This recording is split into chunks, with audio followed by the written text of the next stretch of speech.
Everyone, Massive Das here. This week's Nintendo Switch news, quite a short one this week. Not much actual news happened. One of the biggest news though is we got an update for the Switch 4.0 firmware update.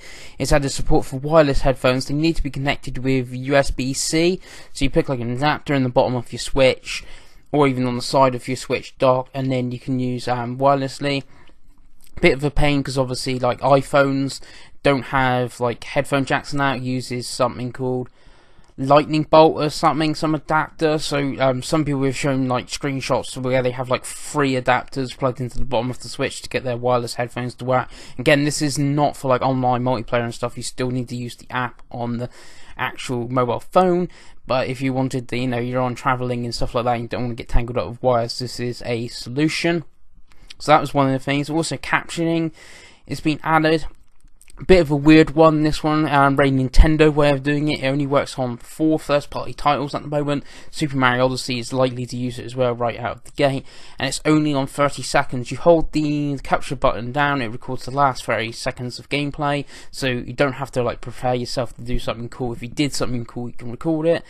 Nintendo like sort of spoke to Kotaku about it, and apparently they want to get third parties on board and stuff like that, and then maybe up the time, because 30 seconds is quite short. Obviously if you score a great goal in FIFA or something, you can most record it.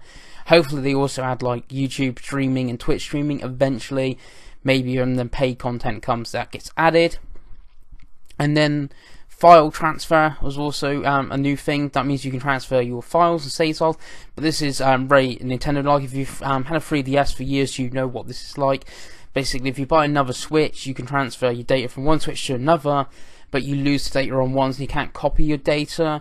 This is handy if you've got kids or something, and you buy them their own Switch or something, and they've been using a secondary account or something on your console. You can now transfer their account; it'll be gone on yours and be on their new one. Bit of a pain. Personally, I may get another Switch when like Pokémon comes to the console, and it's got 2 versions of Pokémon. I don't think I'll transfer my data, but obviously I can transfer between Pokemon, and a bunch of new icons, mainly Super Mario Odyssey ones, have been added if you want to change what your profile icon looks like. Yeah, so a lot of things are there with the update. And next one is sort of a big game for next year, is a BlazBlue title. We knew one was coming, but it will be cross-tag battle. It's coming to PS4, Switch, and PC. It uses like the same, is from the Arc System work guys, so it uses the same engine as Fighters, I presume, Dragon Ball Fighters.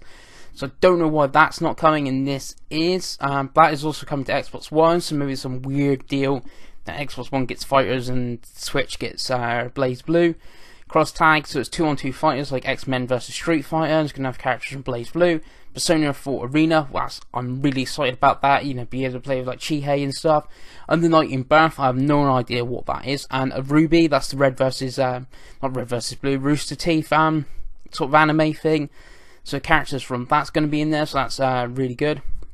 Then Limited Run, I've talked about them before, maybe even on last week's news. They've finally been approved by Nintendo. Yeah, so you're going to get limited run games. First one's going to be in early next year. It'll obviously be a digital title. A lot of people are saying they want Ghost Story, which would be really cool. Be interesting how much they cost, because obviously we've seen games like Sinmora EX. It's like £10 cheaper on PS4 and Xbox One to Switch, and everyone, when you speak to people on that and you hear like Sega and the guys from Rhyme, they think it's due to the cost of the cartridges, and why some of the games like NBA has to have such a big save on like a micro SD card, because they're using the smallest sort of cartridge to keep costs down, and so it's like the same price to the customers. So it'd be really interesting, like limited run, if they're buying a limited amount of cartridges and certain sizes, how much that's going to be back to us. But obviously there's like a real collector's thing, so I don't know if too many people actually bothered about that.